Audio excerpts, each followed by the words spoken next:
Of course we want to read the Poneglyphs, but the reason why they were made in the first place is interesting as well. Why was their message so important that they had to inscribe it on unbreakable stone to pass on to future generations? Why were they hidden and scattered across the world? Why were they not stored in a library? The only logical conclusion is that they feared their message would be too easily destroyed if they had written it on paper. In other words, they had an enemy. Someone who was afraid of the information they wanted to pass on.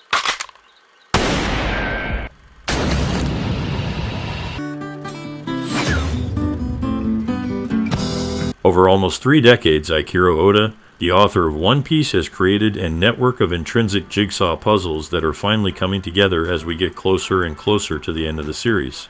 The incoming flooding event is not new, as you will come to find out later on in the story that almost all of the islands that we visited pre- and post-time skip are directly tied to the incoming flooding event. So, the Goa Kingdom, Alabasta, Long Ring, Long Land, Drum Island, Amazon Lily, Skypia, Water 7, and his Lobby Thriller Bark, and even Fishman Island, Dressrosa Zoo, and Wano are all tied to this flooding event. The link might not be apparent at first, but I can assure you that there is indeed one which many in the community have not paid attention to. So please watch this video until the end if you want to get an in-depth analysis of what Oda has been cooking for over 2 decades.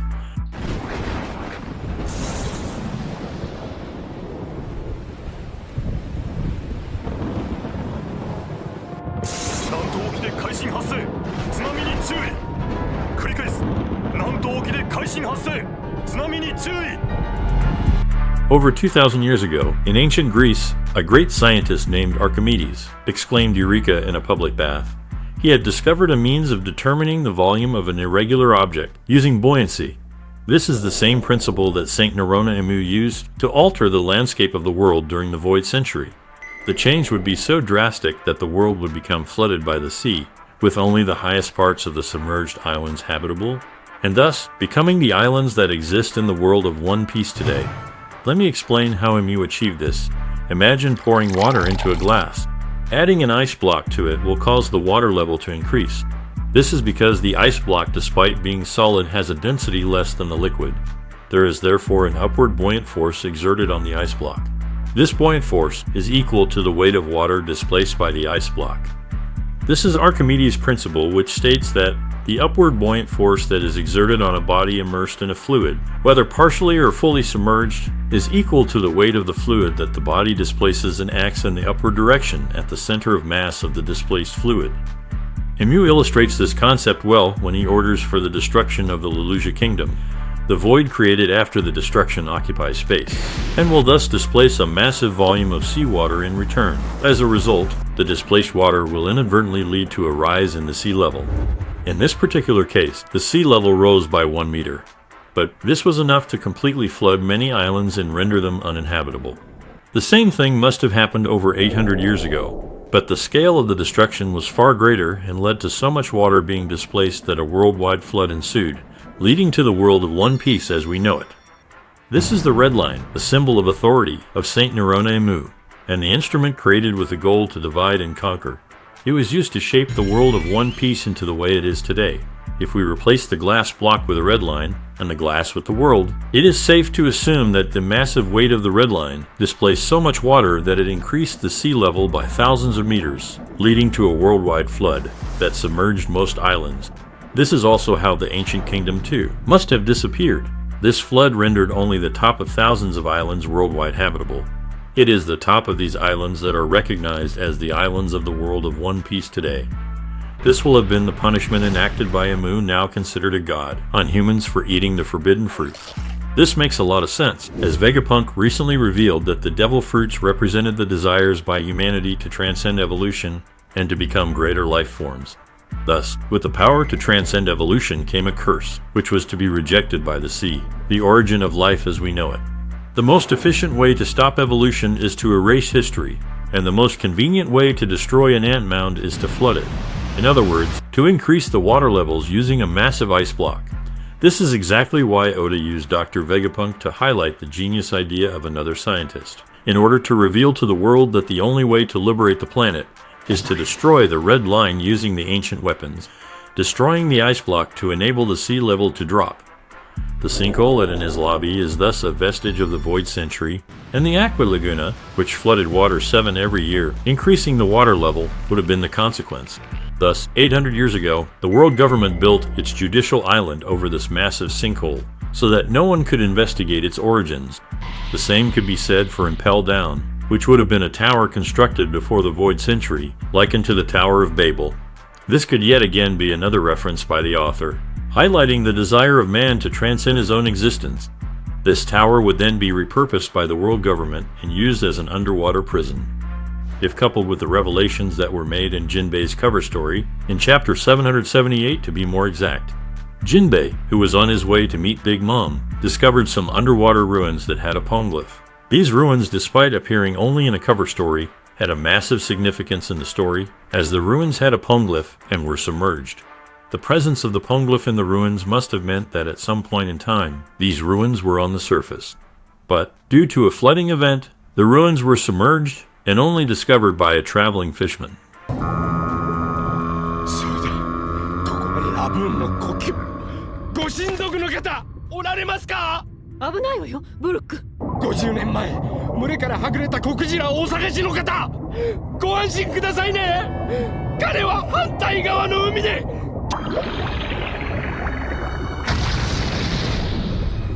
The reason why I believe the red line is an artificial landmass that was created 900 years ago is because of Laboon, son of a giant whale from the New World, but separated from his family by the red line. Initially, Laboon was thought to be from West Blue as mentioned by Crocus, but in One Piece chapter 864, Brook confirmed that Laboon was rather born in the New World. This explains why his family on the other side of the red line hit their heads on the red line as well, thus explaining why both Laboon and his family have the same types of scars on their foreheads. The reason for crashing on the red line would simply be to reunite with their families located on the other side of the red line. Laboon and his family by extension might not be 800 years old. However, it is common knowledge that abrupt changes in the habits of animals indicate the presence of anomalies in the world. If these animals attack the red line to destroy it, it must mean that this land mass was artificially made. That is why in One Piece chapter 968, the Sea Kings rejoiced because it was almost time for their king to be born.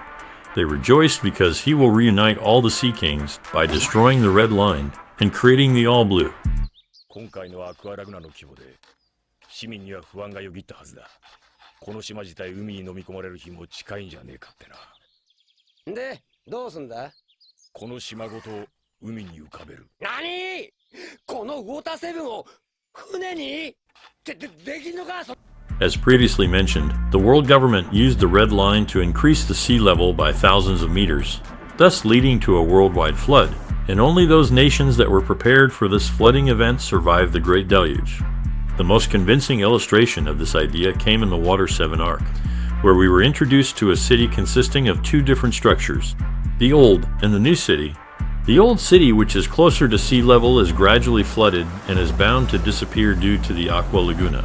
On the other hand, the new city, which was man-made and constructed with channels for the redistribution of water, has constantly survived this event so far.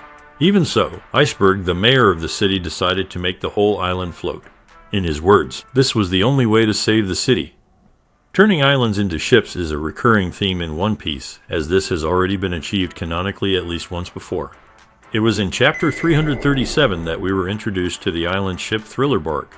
Formerly an island in West Blue, it was converted into a pirate ship and was the largest pirate ship.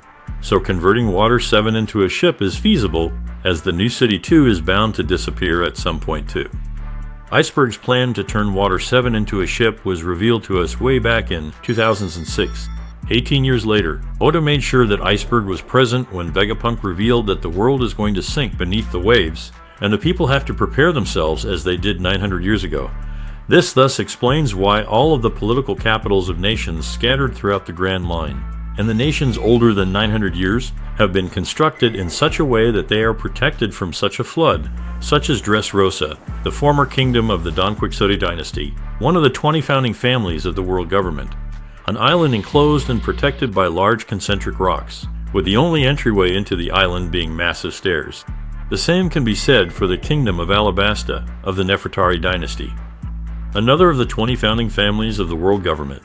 Alubarna, the capital, is constructed on higher ground compared to the other parts of the island, yet again with the only entryway into the capital being massive stairs. The other parts of the country could have been submerged beneath the sea, which would explain why it is covered with sand. Drum Island, on the other hand, has its royal castle constructed on top a very steep mountain. The same thing could be said of Dressrosa and its royal capital constructed on top of the King's Plateau, or the flower capital of Wano Kuni. It is the same for the Goa Kingdom as well, whose royal capital is also constructed atop a hill. そう、俺たちは移住を繰り返す気ままな遊牧民。ここはロングリングロングランドという島だ。ようこそ。The Tanjits became nomads as they saw their native land Long Ring Long Land, whose topography is akin to that of a ring, submerged by the sea, thus becoming an archipelago, forcing the Tanjits to become nomads to make use of the low tide, the unique opportunity that they had to migrate from one island to another. On the other hand, the Minks survived this deluge thanks to Zonisha's long feet, while the Kuja tribe found refuge in the crater of a gigantic mountain, acting as a natural fortress, which they called Amazon Lily. The construction of Tequila Wolf, a bridge hundreds of meters high, would have been to create a new world, with many of the islands prepared for the deluge, linked to each other thanks to the bridge.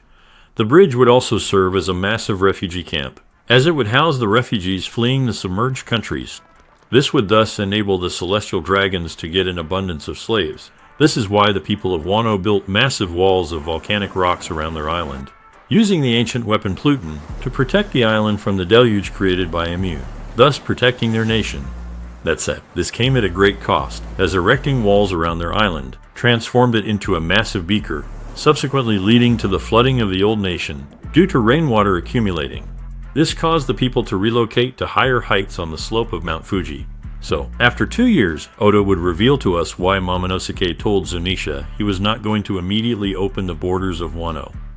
After reading Odin's logbook, he must have made this decision in the best interest of the people of Wano, as Odin might have concluded that there would inadvertently be another world flood. This is why Emu created the red line and decided to settle on top the red line, so that he could alter the sea level whenever he wanted to, thus carrying out the great cleansing that Saint Ethan Bear and Venistro talked about. Thanks for watching up to this point. I will end by saying that this is part 1 of this particular theory. Part 2 will be out soon. There are still a few things to uncover before I release part 2. One example is the similarity between Karo City and the Makomo Dukedom in Water 7. Please subscribe to the channel for more related content. I am your host Sean, and it was a pleasure.